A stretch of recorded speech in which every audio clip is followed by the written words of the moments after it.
Western medicine has missed the boat in a really, really important way. Every other healing tradition around the world has some concept of an invisible healing force or energy, and we don't have a word for it. And that's part of the fact that we are so mechanically oriented, that the body is just made up of parts, and if you break it down into enough pieces, you'll find the broken part and replace it and things will work well. But we don't have any sense of what holds it all together and makes it function. The body is primarily energy, and the physical stuff sort of fills in the gaps.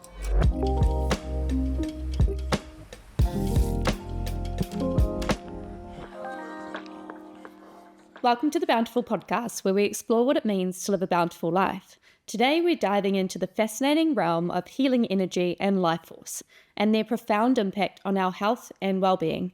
Our guest, Dr. Rick Leskowitz, brings a scientifically grounded perspective to this conversation. As a Harvard-affiliated psychiatrist and specialist in pain management at the Spaulding Rehabilitation Hospital, Dr. Leskowitz has spent over 25 years integrating Western medical practices with holistic therapies such as meditation, hypnosis, and energy psychology. He has contributed to over 50 peer-reviewed scientific journals and authored 4 books, all of which reflect his evidence-based approach to energy healing. In this episode, we'll focus on Dr. Leskowitz's approach to proving the existence and effectiveness of healing energy, drawing from his extensive research and decades spent as a medical practitioner.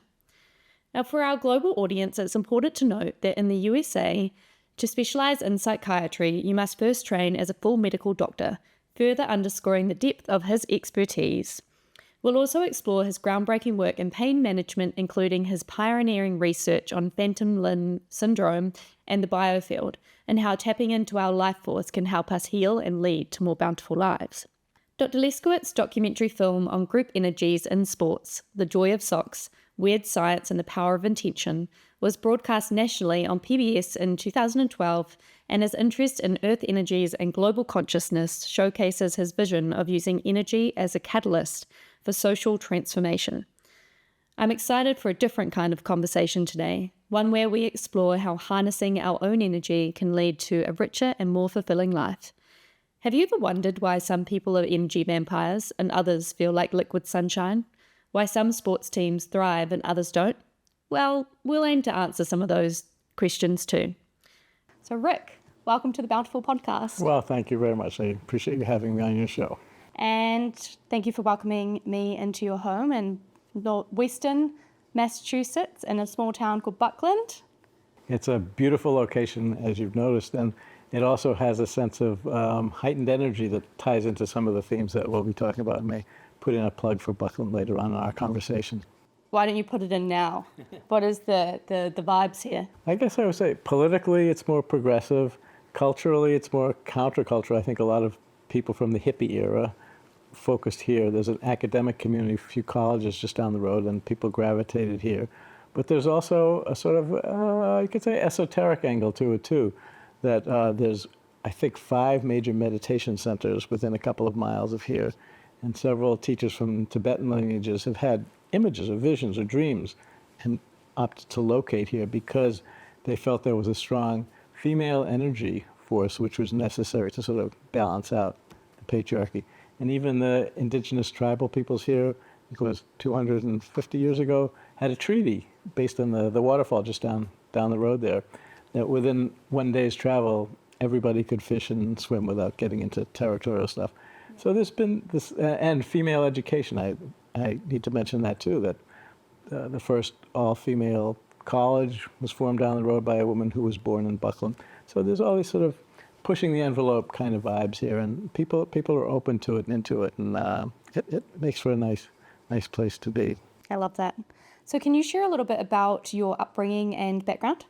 Yeah, I was brought up very conventionally. My dad was a research scientist, so I kind of worshipped at the shrine of science, if you want to put it that way. We weren't particularly religiously observant, culturally Jewish, but not practicing. And so I believe science had all the answers, and I was good at it. So I went to a college and majored in pre-med studies to go to medical school. But the best decision I ever made was to take some time off before going to medical school, because I did some traveling, took a couple of years to travel.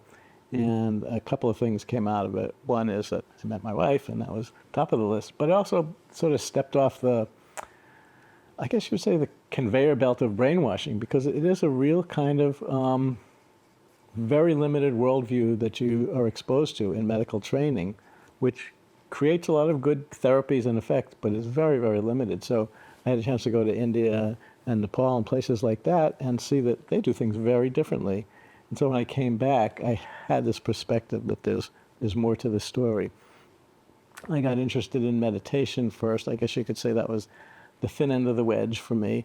And it just opened the door to different ways of dealing with things. I think I was also colored by, in college, I was of the era of protesting against the Vietnam War. So we didn't trust authority, political or, scientific, conceptual, whatever. So that was sort of in my blood too, and had also done some experimenting with altered states of consciousness back when it was illegal. So I It knew was that, the 70s, though? yeah, the early 70s, late 60s, early 70s. And it, just as an aside, it's very weird that it's all marijuana is legal now, and you don't have to look over your shoulder. But for me, it was a doorway to seeing that the mind could operate at a few more frequencies than just nuts and bolts. And so meditation was powerful. There wasn't much known about it at the time, but I incorporated that. I did my psychiatry training because that was the only branch of medicine that gave any value to thoughts and feelings and stress. Stress was just being recognized as a big contributor to health and illness. So that's where I focused. Didn't really get into energy until I started working for the Veterans Administration, our healthcare system for war veterans. And a friend invited me to a lecture on energy healing, and that I thought was bogus, honestly, but I trusted my friend, so I went. And this was a woman from California who was very well respected by the medical community there, even though she had no medical training, but she had intuitive gifts and could perceive the energy behind the physical problems. And she was fabulous. It was Rosalind Briere, and I studied with her for 6 or 8 years out here in Western Massachusetts, coincidentally or not. And learning techniques from her, but most importantly, learning that perspective that the energy changes underlie the physical changes. That changed everything for me. So I was in the VA for 6 or 7 years, and I wish I knew then what I know now, because really we didn't have the appropriate tools to help people damp down their post-traumatic stress disorder with tools that we have now. I went to pain management at Spalding because you can use mind-body techniques to help the patients regulate their nervous system. And what was good about our program was that we didn't give them medicines or injections. We were more like coaches to teach them how to live a healthier lifestyle and be more functional, even with the pain. And so it started with meditation and imagery, but I like to say that chronic pain patients are willing to try anything. And the doctors who referred the patients to us said, whatever it takes, do what it takes. So it turns out some of my colleagues were also interested in these energy approaches. And it sort of coalesced a nice kind of synchronicity that we came together and we began using these energy approaches on chronic pain patients. And it had some really, really wonderful results. As a former chronic pain person, I can understand that. Oh, wow. I wasn't like medically diagnosed or anything, but when I was about 25, high stress job, flying around the world, long haul every sort of week or other week. And I got to the point where my stress was so high, my body was so filled with cortisol, and the only time I wasn't in pain was when I was horizontal. And as a 25-year-old with that severe back pain, I was like, if I can't stand up, there's something wrong here. And I remember sitting in this meeting just being like so intensely grappled by pain and being like, enough's enough, I've got to figure this out. And the thing that kind of helped, I had a chiropractor that was like, hey, everyone's like, do exercise, like, do all of this stuff, get your back strong, work on your back muscles. And he was like, nah, the best thing you can do is go back to basics, reduce your stress and walk. Wow. And I was like, okay, willing to try anything. And so I did, took a massive pay cut, reduced my stress. And then my back pain subsequently, like rebuilt my body, and it went away. Well, kudos to you. For you, it sounded like you started with what we would used to call an alternative practitioner, who wasn't automatically throwing medicines at you and injecting your disc or something like that, right? And so by diminishing the stress, your body responded positively, and that's along the lines of what we try to encourage people to do.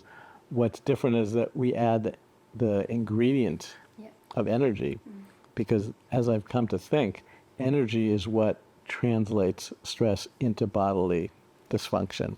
And walking is great. Walking is really top of the list. So we're on the Bountiful podcast. What does it mean to you to live a bountiful life? Bountiful life, huh? Interesting. I was fortunate to have a career that paid adequately, and I didn't have to work 80 hours a week to have a house and kids and support the family that way.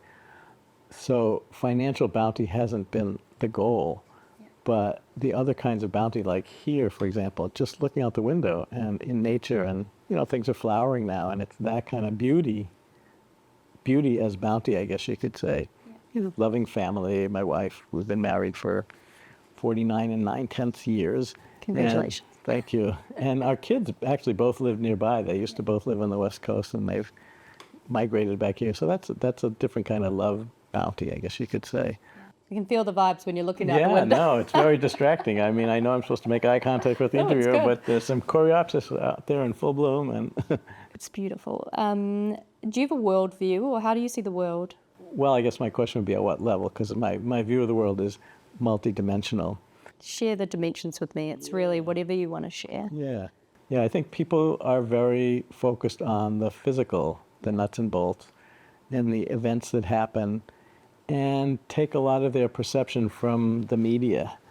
And that really has an agenda, and it's designed to stir up anxiety and polarization and things like that. You do learn a lot from the media, and it is important to follow current events, but my view of the world is that there's higher levels that we need to pay attention to, because there's a lot of healing that needs to happen. And a lot of it is at the emotional level. Many of our beliefs, cognitive beliefs, are just wrong about the nature of people and nature of reality. And I think the most important piece that we've forgotten is that we're all in this together, and we all come from the same source, whatever you want to call it, whether you want to call it Mother Earth or Father Sky, or whatever your word for higher power, or in my vocabulary, the energy field is what I think of. We all spring from, and so it's just so easy to forget that in the especially people who watch the news or are online all the time. That's never acknowledged, and it's never appreciated. And I think that's really important to help everybody sort of globally just kind of go like that. That right there was my favorite stress management technique, the kind of the sigh of release. Yeah. And how do you see yourself? Because now that I've stepped away I retired from the full-time clinical work about 6-7 years ago, and that used to be a big part of my identity. But that was just something I did. It wasn't me. And I've had more time to be quiet. And, the meditation approach is you can step back and say, I have a body, but I am not the same as my body. It's like a car. You drive the car, but you aren't the car. We inhabit the body. It takes us places, but, and we're not our thoughts. We're not our emotions. We have them, but there's one more layer higher. And I think that's the truest sense of identity, whether you call it your higher self or your soul, or, every tradition has a different word for it, but those are the things that I strive to spend more time in. And, I get diverted like anybody else. Have you ever tried to describe your higher self to someone else? No, actually, that's good. Yeah, no, it is challenging. I mean, I think everybody has some sense of what it is, but it's different for each person. And part of it is the language gets in the way. And that's where sharing experience is a better way than talking about. Believe it or not the first time I've heard that this week. Yeah. Must be podcast guests all on the same vibe. What advice would you give your 25-year-old self? I was a year or two into medical school. I don't know. My path wasn't. I don't look back and have a lot of regrets. And if only I had done this, if only I had done that. Knock on wood, I didn't have major traumas, and things did seem to unfold. I met the right people at the right time. Like at that stage in medical school, one of my teachers in the breakout sessions was very into holistic health, and he introduced me to this whole world that I knew nothing about. And because of him, I found out that there's a whole other way of looking at things. So I wouldn't, I'd just say, keep going. You're on the right path. And it's funny. I don't remember it ever worrying me, like, what's going to happen next? And, oh my God, what am I supposed to do now? So for whatever reason, I was fortunate that it unfolded nicely. So you wrote a book, right? The Mysteries of Life Energy, Healing Energy, the Mysteries of Healing Energy. And so I kind of wanted to ask, just as like an entree into, or a starter into this whole discussion, like, what is life energy, healing energy, or life force? Well, I could tell to readers, you have to buy the book before you can understand that question. But no, I think that's I did, actually. No, thank you. No, I think that's the reason I focus the book that way is because I think Western medicine has missed the boat in a really, really important way. Every other healing tradition around the world has some concept of an invisible healing force or energy, and we're hearing more about it in America now with prana for people who practice yoga, qi with acupuncture and qigong and things like that. We don't have a word for it, and that's part of the fact that we are so mechanically oriented, that the body is just made up of parts, and if you break it down into enough pieces, you'll find the broken part and replace it and things will work well. But we don't have any sense of what holds it all together and makes it function. Who's the choreographer there? So that's why I got really intrigued by the notion of life energy. It started in my work in pain management, and maybe we'll talk about this a bit, but one particular syndrome, the phantom limb pain, really showed me that the body is primarily energy, and the physical stuff sort of fills in the gaps. And then I got interested in energy field interactions and group energies, and then more recently into the earth energies part. And the earth is a living being with an energy system as well. So Do you think that life energy, healing energy, and life force are all the same, or are there differences? they're I think are just different words for similar the same. I'll say the same. It just makes it simpler. So I guess first question is, what are the energetics of health and how do they influence our well-being? Well, I actually think health is our natural state, and it's just what we do that knocks us off course, that causes symptoms and illness. So a lot of it is lifestyle.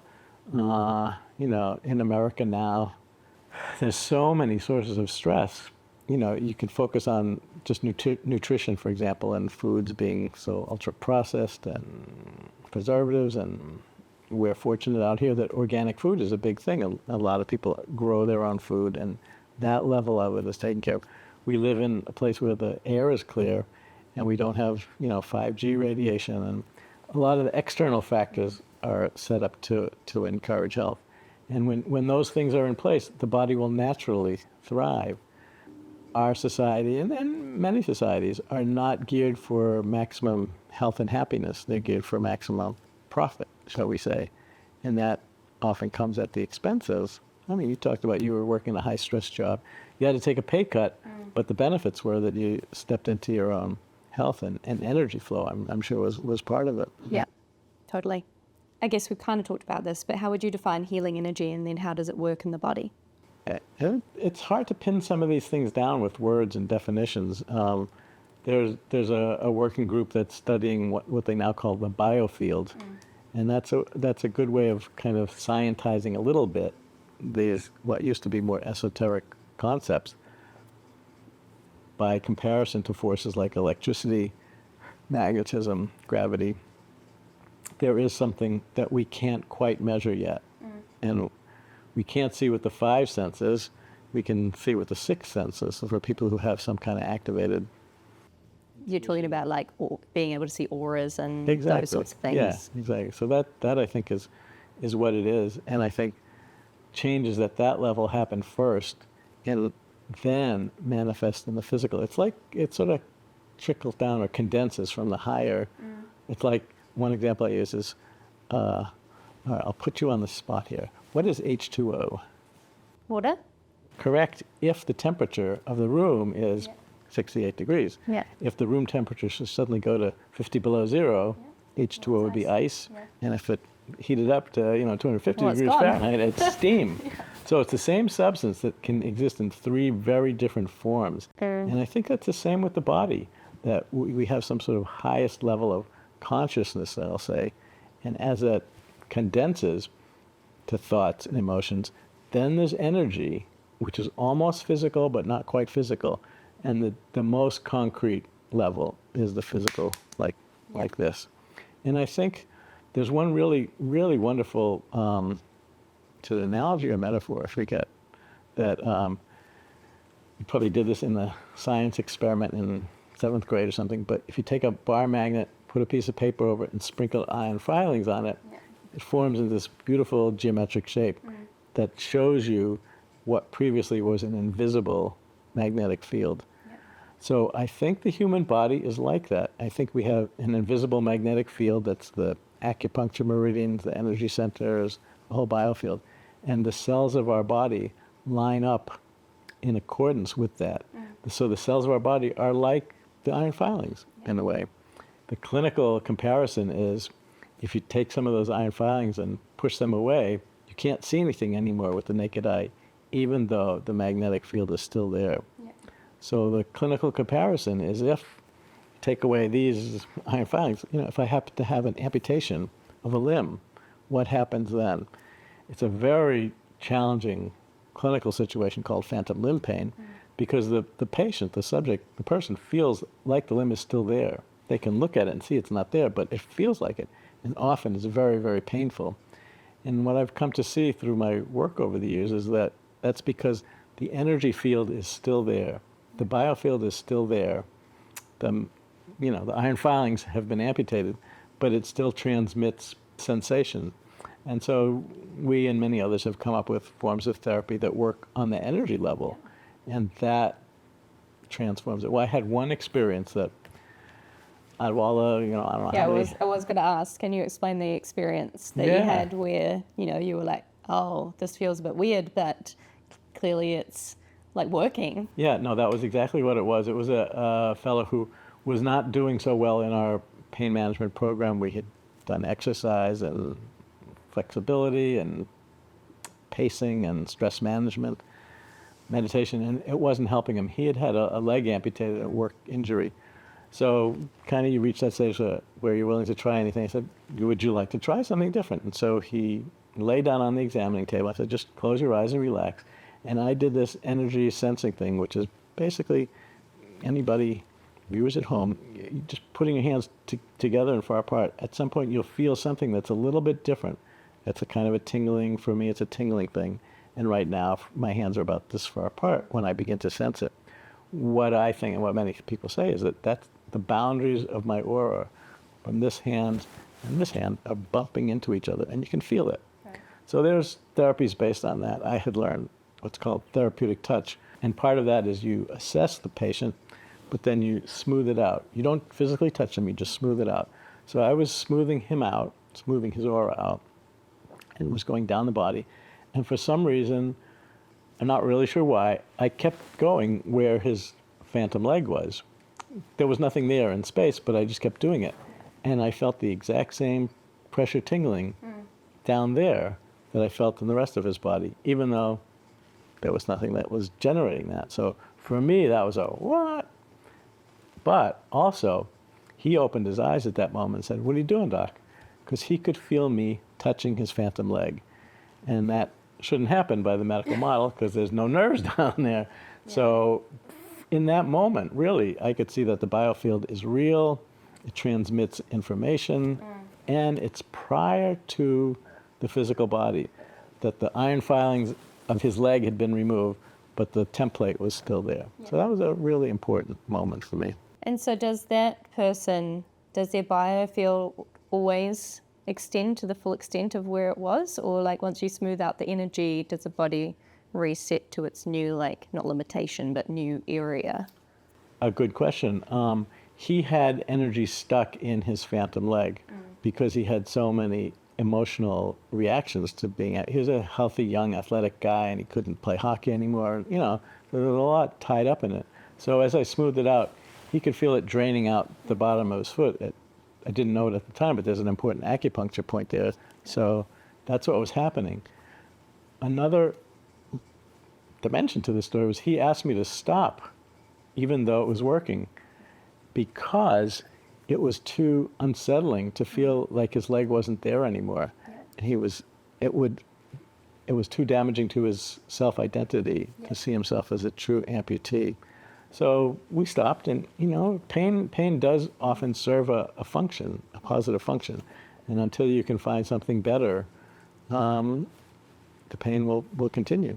Did he eventually, after he did some processing, want to get rid of the pain, or did you? No, actually, he didn't. We met only once or twice more with the kind of goal of focusing on it, and it was too uncomfortable for him. And he moved out of town, and I lost him to follow up, as they say. So I don't know what happened, and I have to respect that. For him, that was how the psychological factors balanced out, and I learned a lot from the fact that he left treatment, because I thought I knew what was best for him, but that wasn't where he was at. So I have to learn to accept that. I'm going to jump ahead, but for people who have, everyone, I think, a lot of people have stuck energy, and a lot of pain manifests in different ways. There's new, I think, practices. I think it's like semantic or somatic yoga, all those sorts of things that are coming out. What's your advice or perspective for people that want to try some things to maybe clear out some of their own energy? It's like classic, I think, is like people say that they've got like stuck energy in their hips or something, and so then they do like, I don't know, downward dog or whatever to try and get rid of it. Do you have any thoughts there? Yeah, no, everybody will have their own unique path as far as what the best quote unquote approach might be. Yoga is great, but it also can be, the American approach tends to be more like it's just exercise, it's just stretching so that you can go out and have a better game of tennis or whatever. And it's not involving what are the emotions that come up when you move this particular part of the body. Meditation helps because you can learn to watch and allow the emotions to move. Energy-based approaches are great. Some people are totally turned off by Tai Chi because it's hard to remember the sequence. The energy psychology that you mentioned is my favorite therapy approach. And for people who may not be familiar, it involves people using their own acupuncture points and tapping on them like this when they're thinking about upsetting events. So you'll say a few phrases of like, even though that still bothers me after 5 years, I accept myself fully and completely, and then just go through this tapping sequence. And it's fascinating, but it happens very often, and so people can be taught how to do this. It helps to get some guidance at first. There's a zillion YouTube type of things. I would recommend the resources from the National Professional Organization, the Association for Comprehensive Energy Psychology, ACEP. Their website has research, it has practical tips and things like that for people who want to get started. Can you talk a little bit about the integration that you think needs to happen between like Western medicine and Eastern medicine? You've kind of alluded to it. It's like, you're not saying that Western medicine doesn't work. You're kind of saying that we need to have a little bit more of a holistic approach to how we approach ailments and also like holistic health in a way, right? I think holistic is a really excellent word because there are so many levels that have to be worked at. And, when I was in medical school, I remember asking professors, what effect would meditation have on this disease or whatever? And it was stupid question to ask because nobody knew anything back then. There was only like 2 research papers on meditation in the 70s or something, right? That's literally true. And now there's like 2,000, 20,000, I don't know. In billion-dollar meditation companies. I don't know about that. Billion-dollar meditation Or company? all the apps that teach people Oh, how that's to true. meditate. That's true. The apps, yeah. Yeah, see, I'm You're an OG with meditation. But the training has changed a lot, and each generation can bring in some new stuff that the previous generation doesn't allow, and that's how the paradigms shift, as we say. So things like meditation, for example, now, because it's so well researched, it's part of the curriculum at many, many medical schools. The students not only are taught to write prescriptions for it, but learn how to meditate themselves so they can have the personal experience of it. So that's really important from the mind-body point of view. But from the energy point of view, it's happening in our system, hospital system, but other places through the technique known as Reiki, which is one of the hands-on where you channel, project energy through a series of coincidences or whatever. Someone donated money to hire a trainer to teach Reiki to practitioners. And many of our clinical staff took the training, but also many of the physicians in training. We were the home of a residency program. And at least a dozen, I've lost track, have learned how to do energy healing, which, as I'm saying it to you, I realize I still can't totally believe.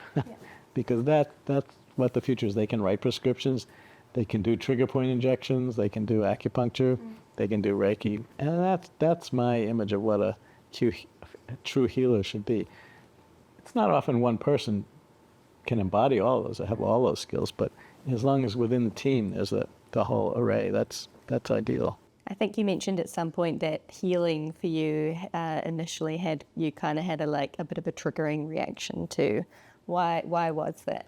Well, because growing up, the word healing was associated with Christianity, the laying on of hands, Jesus, things like that weren't part of my tradition. And, my reaction was mostly out of ignorance, but it just didn't fit at all with the scientific model. So, I guess looking back, I give myself credit for going to that lecture that Richard said I should go to, and at least being willing to experience it. And it was interesting, too, because the trainings, a lot of it was hands-on practice. And initially, I couldn't feel the things that everybody else was feeling. And it was like I was so busy thinking about it that I couldn't descend down into it. So I like to say that for those series of workshops, I was the dumbest kid in the class. And it was a good experience. Then the meditation kind of allows you to tune in, key, settle, and then you can feel rather than think. So it's like that kind of head-heart type thing. No, that's exactly what it is. It's to get a little bit disengaged from your thoughts and see how much else is going on. Yeah. I wonder what state the world would be in if we were all doing that. I agree. There are studies about large-scale effects of group meditations and even global. There's a whole notion that there's a global thought field that we're all connected to and with, and that when enough people meditate, it activates the whole field, and everybody is affected, even if they don't meditate. And there's one well-known study that the transcendental meditation people, the TM people, conducted probably 30 plus years ago. They had a week-long meditation retreat, and several thousand people came to Washington, D.C. and meditated every day. And they did their meditation, which was great. But the variable that they measured was the crime rate in Washington, D.C., which shouldn't have any connection, right? But during that week, as more and more people attended the workshop, the crime rate went down further and further. And then when the workshop ended, it went back up again.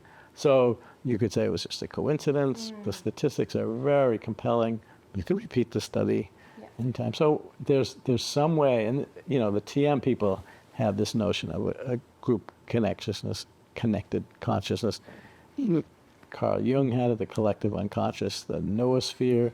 Many people talk about that. At a practical level, what are they sort of saying there? They're saying that, why did they infer that the crime rate went down when there was interconnectedness, like mindfulness?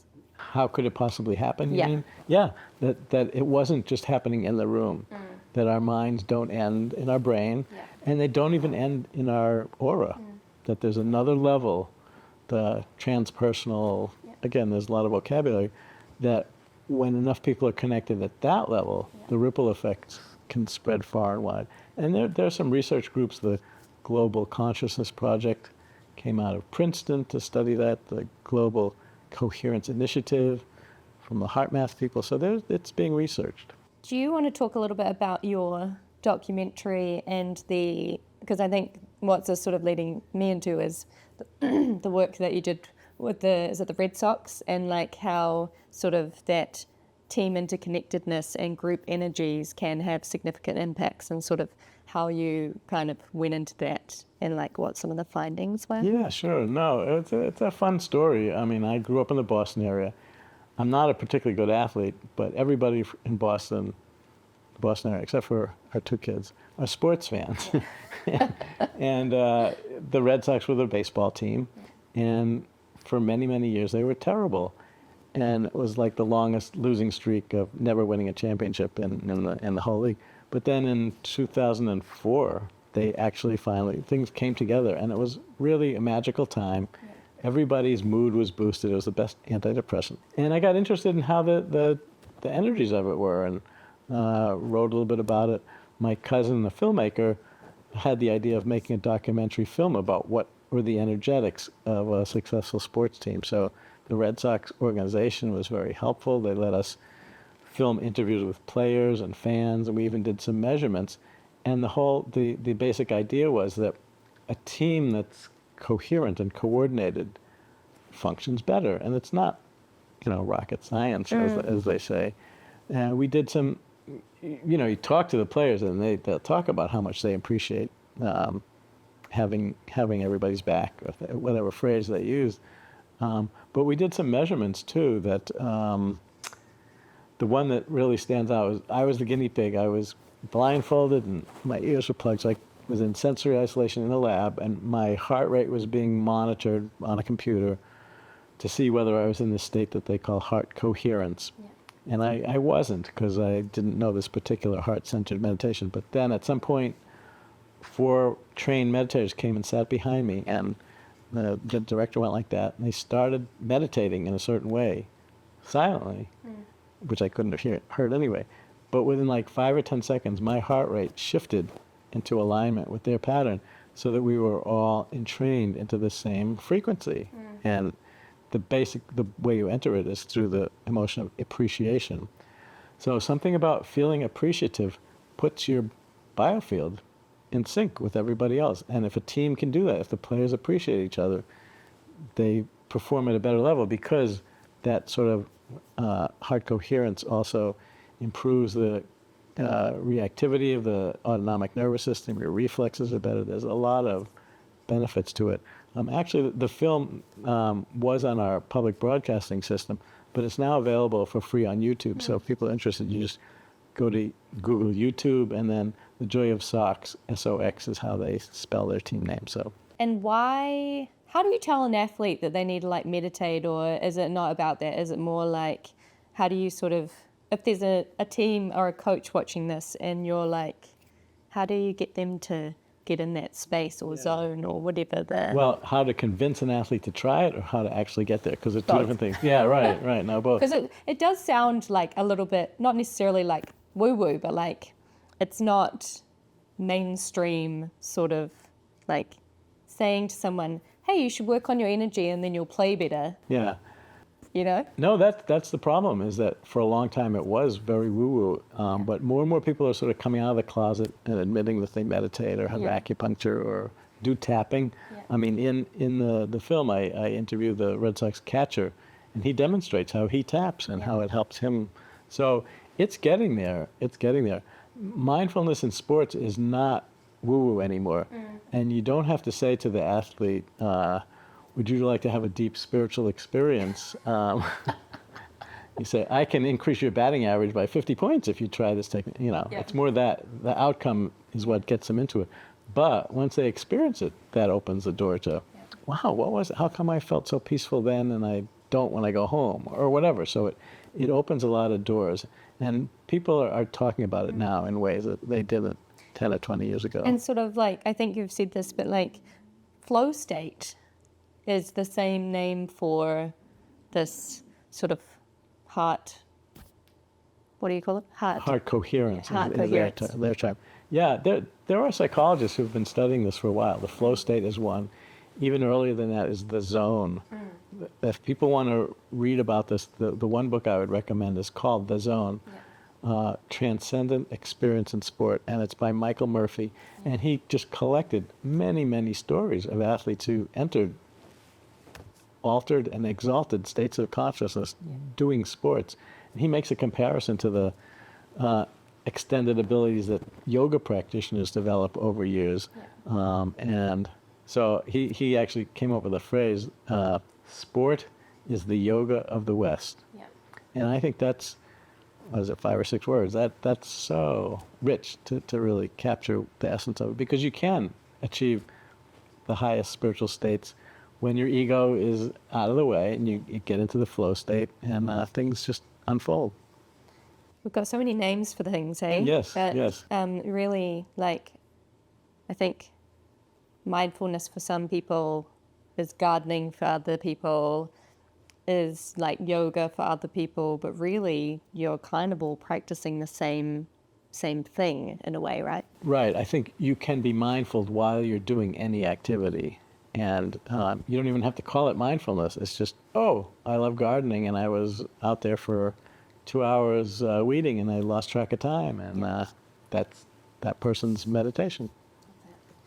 Can you describe, you've mentioned it, I think, in our pre-call or somewhere else that I listened to, phrases like there's something in the air. Can you talk a little bit about like what you believe is kind of going on there? Yeah. Yeah, there are a lot of idioms and colloquial phrases like there's something in the air that have a deeper truth to them. And I think that's one of them, because there is something in the air. I was talking about, it could be at a baseball game or a sports event. It could be at a musical concert, a meditation retreat, a political rally, any of these large group events where people are kind of gathered for a similar purpose. Something happens, and you feel it in your body, but there is something in the air. We don't have really good measuring techniques yet. There are some indirect approaches, and in my movie and elsewhere, they talk about, there's a computer process called random number generators, which, again, it sounds weird, but it's the mind influencing, it's basically like flipping a coin at a very subtle level. So you can measure these large-scale group effects to show that there is something in the air. We don't know exactly what the thing is. It's some form of energy, and there's ways of teasing out, is it electricity, is it magnetism, is it something from the occult sciences that we don't really understand yet. But human beings are really drawn to group events because of what's in the air. It's often for good purposes, but there are many examples in history where people gathered together and were energized for really destructive purposes. And some people have that knack. And, you look at videos of Adolf Hitler or something. He had a gift. There's no doubt about it. He had a whole nation energized for destruction, which they could rationalize in their way. And other people do that too. So it depends what level of energy, or as I like to say, we're like tuning forks. Yeah. You mentioned antenna. Yeah, I think tuning forks is even more apt. And people can vibrate at different notes, at different frequencies. Yeah. And so it all depends on which ones you dampen out, which frequencies you dampen out, which ones you encourage and enhance. And you can choose to go to this rally or that rally, knowing that the vibe here will be there and the vibe there will be there. And it's your intention helps to set the stage for what's going to happen. So you want to talk about the earth and earth energies. Tell me about the energies of the earth. Well, I have always appreciated the earth, but I never really thought of it in energy terms until more recently, because the earth is another thing that they're objects to manipulate. And, the European view is that actually you exploit the earth and extract all her resources. But through ecology and studies like that, people are learning to value the earth and think of it as interconnected processes and systems. But ultimately, it's the indigenous people who have said and known all along that the earth is actually a conscious being that can be communicated with and worked with and appreciated at that level. And I sort of backed my way into that point of view for a bunch of reasons, but partly it is just living here, not having my mind so absorbed in how many appointments tomorrow and did I meet my productivity, that kind of thing. That makes a difference, that you can focus on other things. And another part of it was having the opportunity to go to England a lot. My wife is British, and so we've been a lot. And it's a beautiful country, bottom line, but they also have these unique places, like Stonehenge is probably the best known. Yep. There are stone circles. Stonehenge isn't even the largest. There's one called Avebury that covers much larger area, even though the stones aren't as tall. So we got a chance to explore some of those and feel some really, I don't know what it is there. And as I read about it, I learned that, people have looked into it. And about 100 years ago, a hiker / businessman noticed that when he was standing on the hilltop and he looked this way and saw the steeple of a church and looked that way and saw a small stone circle and he was at the site of a holy well, they all seemed to fall in a line. And he made a map and mapped it out. He called them ley lines. He thought it was probably because it was the easiest hiking path or travel route. It was nothing esoteric about it, but 50 or so years ago, as energy hippie type stuff got back into the picture, people were looking at the energetics of these spots by using, feels weird, man, that kind of thing, versus dowsing rods, and even some measurement devices to find that there are these energy pathways that connect these ancient sites. So there are some diagrams out there on the internet and on my website where it looks, the map of southern England looks just like an acupuncture map. You see this one pathway, meridian that goes coast to coast, 200 miles, and there's acupuncture points along the way. So that really fascinated me, just the location of those points. But then what's begun to happen at some of these key ley line intersections over the last 20 years or 30 years is even cooler and weirder. And that's that these formations in the wheat fields, overnight or in the course of a couple of hours, the stalks of wheat will lie down in a way that forms a pattern that it's best seen from above, and there's some really stunning aerial photographs of what they call crop circles. Unexplainable? I don't have a good explanation for it. I mean, at first go round, when it first became popular, a couple of retired farmers said that they were making them by dragging a plank of wood and, crunching the wheat, making these patterns, but they're so complex and so elegant and beautiful. The stalks of wheat are not broken. They're like interwoven or something, right? And sometimes they're interwoven in a way that you can't even fathom how that could happen, that could spin around that way. Intuitively, and I don't know anything about it, but if you think that the earth has a energy field, vibration, whatever you want to call it, but then plants are all, like we're all energy and plants are energy. Is it possible that the wheat in certain location vibrates or dances themselves into this pattern? I think wheat in certain places would be more susceptible to this kind of dance. I don't think they generate the actual pattern. So one theory is that somehow the Earth's sending up vibes, an intention, a vibe that the plants are aligning with. It's Earths or aliens, right?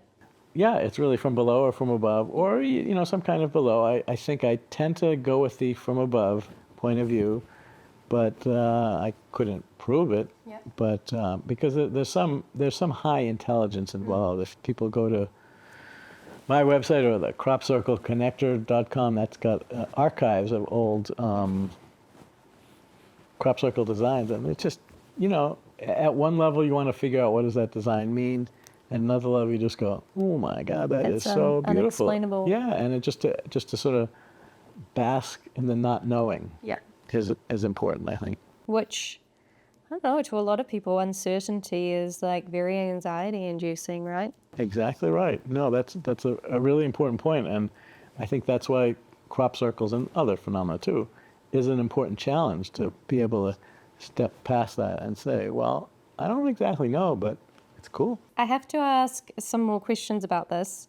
How do you think, so we've kind of talked about the biofield energy and the world, or actually maybe we haven't. So the question is, how does biofield energy connect to the world, and then subsequently how do negative and positive energies impact global consciousness? Yes, well, in 25 words or less. Those are really important questions, especially nowadays, because if you just, read the papers or whatever, there's so much disruptive and destructive stuff going on. Yeah. How can we possibly have a future together? And that's because we're focusing only on the external and not the internal. I think every year, more and more people are meditating, doing yoga, doing Tai Chi, doing gardening, doing whatever, are saying, the way things are going, it's not working. I'm just going to cultivate my own garden. I think that was Voltaire said that.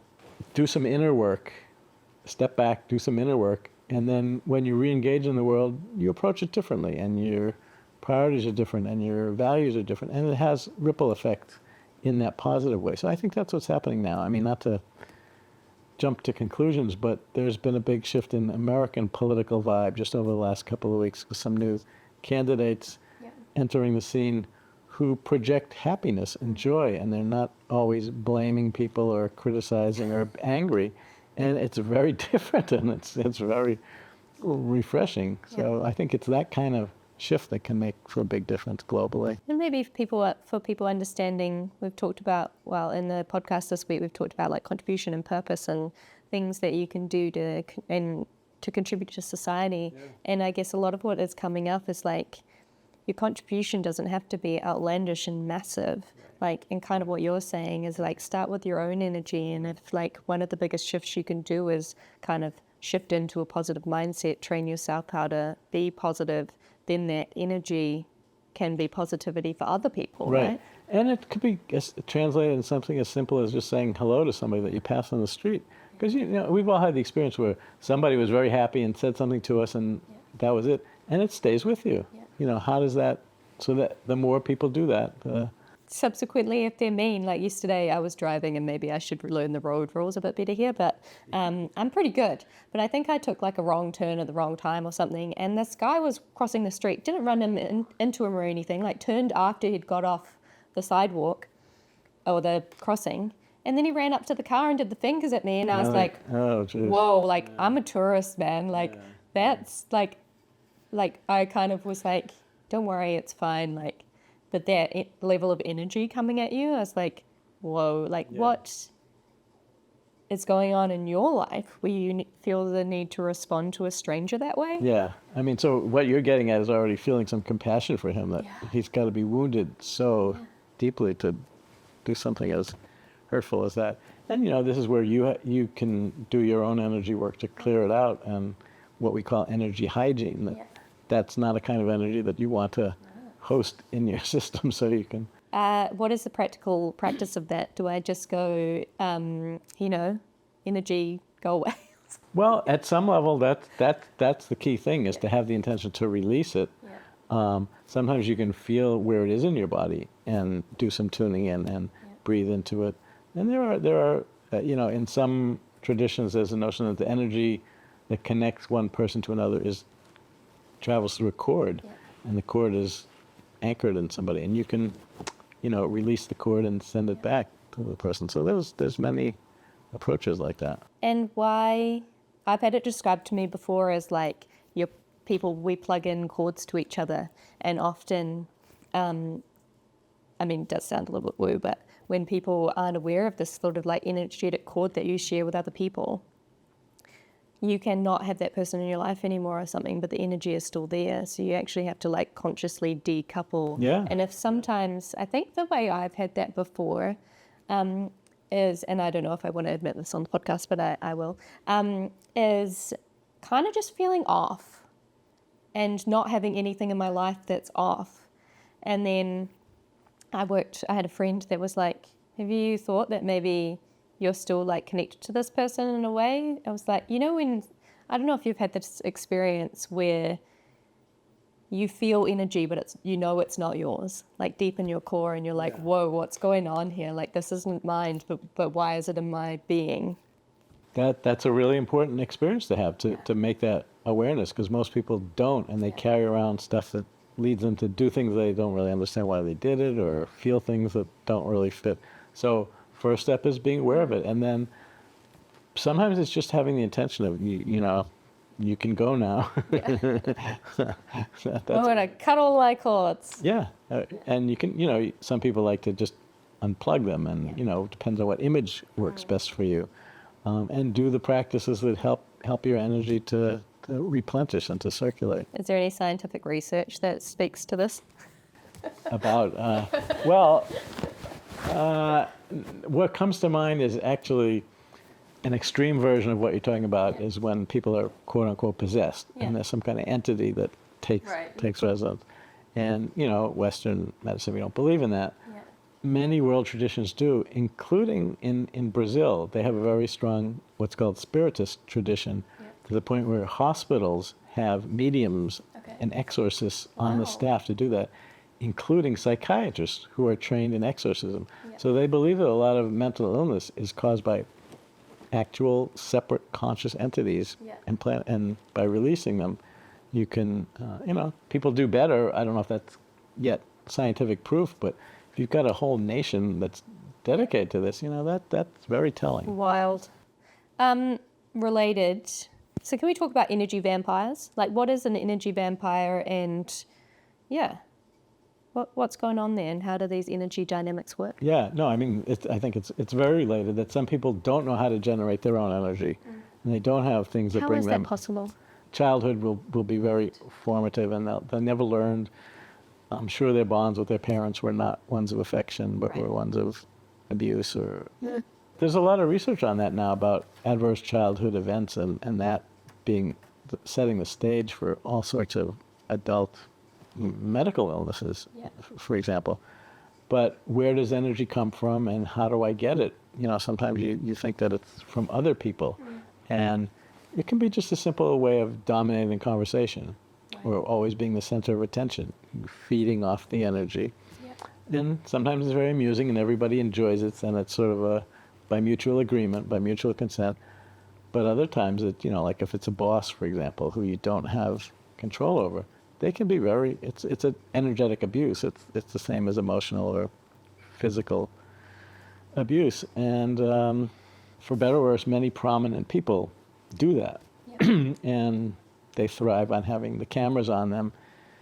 And it doesn't matter what they say. They have a knack of speaking in a confident voice and getting the attention that way. So energy vampires are people who can't necessarily generate energy themselves through some way, shape, or form. Or alternatively, they just love feeding off the energy of others. Well, both, yeah. I think they don't know how to do it themselves, so they rely on the energy of others and find their little culture. I mean, that's a lot of what cults are too. Is that the cult leader will feed on that, and the followers have some need to entrust themselves to a higher authority. So it fits everybody's needs. It's just not the most constructive. So then the inverse is kind of like what I call people that feel like liquid sunshine, where they're just like, I think you describe it as so full of vitality that they're overflowing with like kind of life energy, really. No, I think that's what it is. And that, liquid sunshine is a very nice phrase. Some people have it and some people don't. One of the chapters starts with a quote. Somebody is in a lesser known actor describes being with Brad Pitt as though he has this inexhaustible source of energy. And that's what charisma is, I think, is that you just happen to be overflowing. Do you have any tips or advice for people that like want to have more vitality, energy? Like, how can you be, like, are you just someone that's born with a certain amount of energy that you can generate or not generate? Or can you train yourself to have more vitality? Yeah, it's both. I think some people, we've all known people who are just from the get-go can't stop, and for better or worse, and some people who are naturally low energy. I think one of the key things is finding activities that you enjoy doing. Not so much to do exercises because your doctor said if you don't do it, your blood sugar is going to go, blah, blah, blah. Not doing it out of fear, but doing it out of love and enjoyment.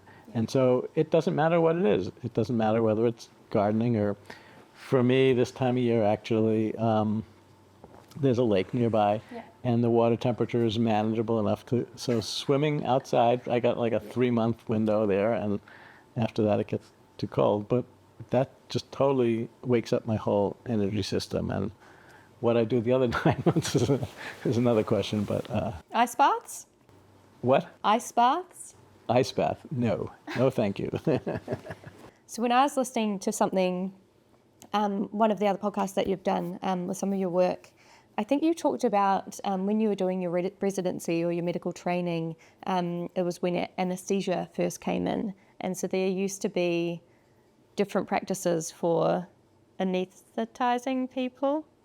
What I think you may be referring to is that before chemical anesthesia like ether or nitrous oxide was invented, surgery was difficult. You either had to get drunk and bite a bullet or something, or there was this technique from animal magnetism that Franz Mesmer developed 200 years ago or 300 years ago, 250, in Germany, which actually looks a lot like therapeutic touch. But people were trained. There's a monograph by a British naval surgeon who describes the different kinds of operations he did when people were prepared with this kind of mesmeric passes. It took a few hours to prepare each person, but it definitely worked and created surgical level anesthesia. But in like 1850 or something, when ether was invented, it took like 5 minutes and created the same depth of it. So from that point on, mesmerism was in decline, and has been replaced now. So that's the kind of anesthesia that they use now. So my question is, I do think that modern medicine does wonders in a lot of settings. Holistic health also does wonders in a lot of settings as well. I guess my question is, do we lack patience in the modern world with our healing process? Not people you treat, like patience, is the virtue. Got it. Yeah, I got it. Do we lack that? Yeah. Yeah. I think things take time.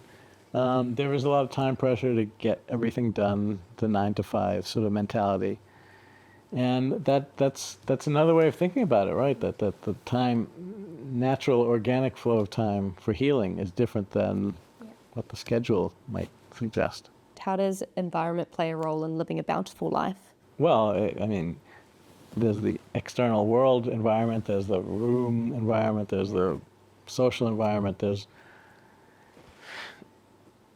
at one level it's crucial, but at another level, just to be kind of a absolutist about it, it doesn't matter. You can thrive if within yourself you're in alignment. And, you hear stories about people who in prison they found realization and enlightenment. That's a very extreme example of what would seem to be a negative environment, and yet people can still thrive in it because the ultimate source is internal. But for people who aren't at total realization stage yet, it helps to have supportive friends and family and beautiful vistas outside and things like that. My follow-up question to that is, are there certain places that vibe better with an individual's energy? How can people maybe watching this going okay, the environment for me based on my frequency or my energy and I don't know, a place on earth? Yeah. How do they figure that out? No, definitely. There's no formula that you can write in your. Well, I bet some astrologer has some formula where you write it and you can print out. But by experience, and it could be something general, like I really like mountains or streams or deserts or whatever.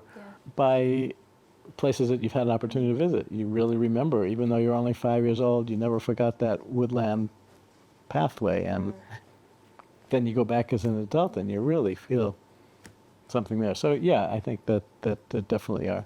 And then some places are, develop a reputation. Like in southwestern United States, there's a place called Sedona. I don't know if that's I've been there. part of your itinerary, but yeah. So there's something there that many people respond to. It's not quirky one or two people. It's really Actually, I remember one of the first things I did in the US when I moved here, because I lived here for a little while. I went to Flagstaff, oh tiny little town, borders the Grand Canyon. right. Stayed at this like kind of hostel place because I was really young and didn't have any money. And just the vibe of that town was awesome. But I couldn't figure out because it's kind of a tourist town, kind of not. But then it was like artsy and just like Right, really cool. right. But if I think about it, like maybe it was just the energy of the place was just like quite wholesome. Yeah, I mean, that's how I used to think it was the people who made it, and they obviously have a lot to do with it. But I think certain people are attracted to certain places because of that kind of harmony. And One of my final questions before we get into the quick fire round is just, what's your final advice for people that want to regulate their energy, want to feel better in themselves, have better energy? yeah, I don't know. I don't generally like to give advice. Okay, don't give advice, give your perspective. Yeah, it's like, if people ask me, then I can comment. But because everybody is so different, I don't really know what would work for you and what would work for him and what would work for her. And so I think it's a matter of just paying attention and just noticing what happens when you do certain things. See what your priorities are, what your intention is, what your goal is, and what the obstacles are, and what helps to make it thrive and flourish. But I guess the key is that our bodies are made up of energy. We are energy, environments of energy, everything does. And so like kind of tune into yourself and clear out any blockages that you have. Definitely the tuning in, paying attention, noticing, being aware, being mindful, that's all. How fascinating. Okay, quick fire questions. I don't know if you drink, but if you do, what's your favorite cocktail? Shirley Temple. Worst meal that your parents made you eat? It didn't happen very often, but meatloaf. But my mother was good. She hardly ever cooked it. I'd agree with you there. What word describes your life? Well, it'll sound funny, but what popped up is ripened. That it's going to come to fruition, and it's ripe. It's ripened. I like that. What are you most proud of? Well, pride is one of the 7 sins, so I try not to be proud. But what I most appreciate is just, I don't know. I mean, like my family and how everybody is thriving, and that we have the opportunity to be here, and I get to talk about whatever's on my mind, and people apparently pay attention, and I hope it's helpful to people. Not that. What's one thing that's really mattered in your life that maybe you didn't realize at the time, or? Well, I mean, having a crush on the girl who was sitting a couple of desks down in our study group, and this was at a kibbutz in a work-study program that my wife and I met at many years ago. It turned out to be more than just a crush, and that was I value that. And then the inverse, what's something that you thought mattered but realized didn't? I don't know. I guess I haven't really spent a lot of time striving for particular things, like to be the best athlete or the richest man or something like that. So I don't think I've really, misplaced or missed the target that often. You're living in alignment for a long time. Well, I didn't know it at the time. I was just doing sort of what came next, and it tended to open up and unfold, but I didn't really. So my final question, based on that answer, is, you said that you grew up in a science household. Then you obviously are a doctor, and you've practiced. You've learned a lot of stuff. What's your kind of secret for having such an open mind, or just kind of like going with the flow? I don't know. I think part of it is I have a low metabolism, so I don't get riled as easily as many people. I had a certain amount of self-acceptance or self-confidence because I was a good student, so I was valued for something. So I wasn't like a reject, and that would be really hard to be bullied or something like that. I had some, growing up, I had some friends on the street, and we kind of buffered each other, so that helped. Rick, thank you so much for sharing your journey and insights of the Bountiful podcast today. It's been an absolute pleasure having this time with you, having some space, and obviously being in your beautiful environment and feeling the vibes. For our listeners eager to dive deeper into Rick's work, we'll include all of the relevant links in the show notes. And if today's episode resonated with you and left you inspired, don't forget to follow, subscribe, and maybe send this conversation to someone in your life that might benefit from it. Our season is filled with extraordinary guests from diverse backgrounds, all contributing to our exploration of what it truly means to live a bountiful life. So thank you so much for tuning in, and thank you, Rick, for having me and for being on the Bountiful podcast. Well, thank you once again, Sean. I really enjoyed it. Thank you.